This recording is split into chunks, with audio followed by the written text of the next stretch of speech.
एक और बड़ा अपडेट आप तक पहुंचा दें। सावधान रहें क्योंकि अब आम बीमारियों में दवाएं बेअसर साबित हो रही हैं। सर्दी के प्रकोप के बीच प्रचंड रूप लेती नजर आ रही है मौसमी बीमारियां, जिसके चलते चिंता अब बढ़ गई है। प्रदेश के सबसे बड़े एसएमएस अस्पताल की ओपीडी में जबरदस्त भीड़ उमड़ रही है और इसके अलावा अन्य सरकारी और निजी अस्पतालों में भी मरीजों की संख्या में बेतहाशा बढ़ोतरी नजर आ रही है। इन मरीजों में से काफी ऐसे हैं जो 1 माह से सर्दी, खांसी, जुकाम और बुखार से परेशान हैं।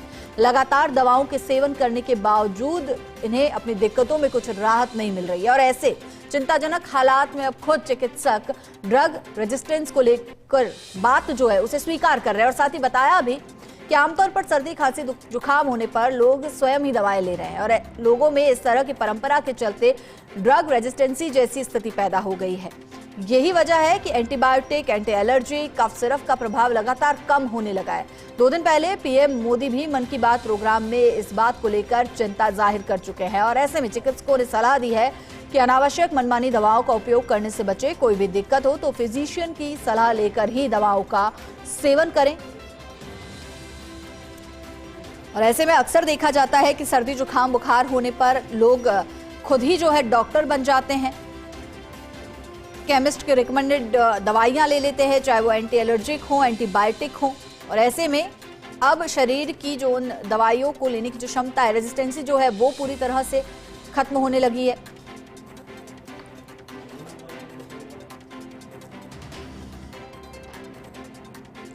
और अब बीमारियों पर ये जो तमाम दवाएं हैं ये बेअसर होती नजर आ रही है और उसके बाद अपील भी डॉक्टर्स की तरफ से की गई है कि सर्दी, जुकाम, खांसी या बुखार होने पर फिजिशियन की सलाह लें।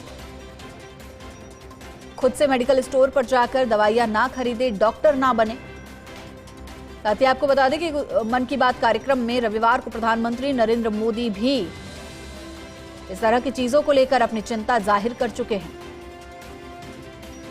तो एक तरफ जहां सर्दी लगातार बढ़ती जा रही है, तीखे तेवर अख्तियार किए हुए, दूसरी तरफ हॉस्पिटल्स की ओपीडी जो है वो पेशेंट से फुल नजर आ रही है और दवाइयां जो हैं वो लगातार बेअसर साबित हो रही है और ये बेहद ही चिंता का विषय है। लगातार दवाइयों के इस्तेमाल के चलते अब वो दवाइयां असर नहीं कर पा रही हैं। खबर पर ज्यादा जानकारी के लिए हमारे एसोसिएट एडिटर विकास शर्मा हमारे साथ जुड़ गए हैं। विकास जी, प्रधानमंत्री नरेंद्र मोदी भी इस बात को लेकर चिंता जाहिर कर चुके हैं कि जो दवाइयां हैं वो अब असर करना बंद कर रही हैं। उसी को लेकर डॉक्टर्स भी लगातार ये अपील कर रहे हैं कि खुद से डॉक्टर ना बने, खुद से दवाइयां ना ले, लेकिन आम जनता जो है वो इस बात को नहीं समझ पा रही है। लगातार खुद से दवाइयां ली जा रही है जिसके चलते शरीर की जो प्रतिरोधी क्षमता है वो खत्म होने लगी है।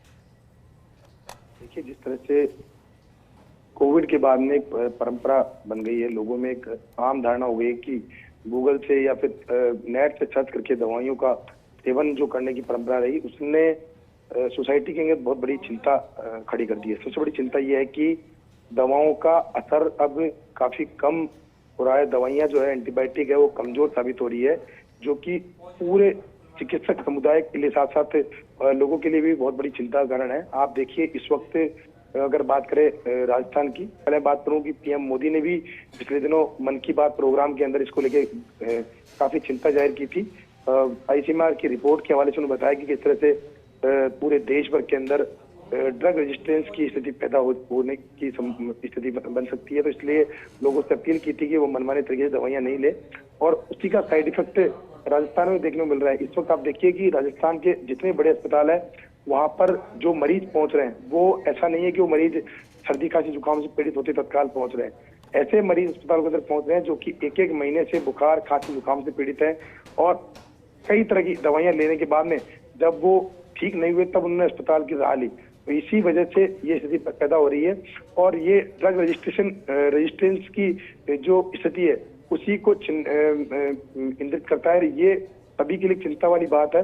ऐसे में चिकित्सकों ने भी सभी से अपील की है कि अगर कोई भी दिक्कत हो तो पहले चिकित्सक को दिखाएं, चिकित्सक को दिखाने के बाद ही दवाओं का सेवन करें, मनमाने तरीके से दवाओं का सेवन नहीं करें। अगर इस तरह की प्रवृत्ति को रोका नहीं गया तो आगे आने वाले दिनों में ऐसी स्थिति पैदा हो सकती है कि एंटीबायोटिक पूरी तरह से बेअसर साबित हो और फिर नई दवाओं के लिए एक रिसर्च जो है वो करनी पड़े। जी बिल्कुल, शुक्रिया विकास जी इस जानकारी के लिए।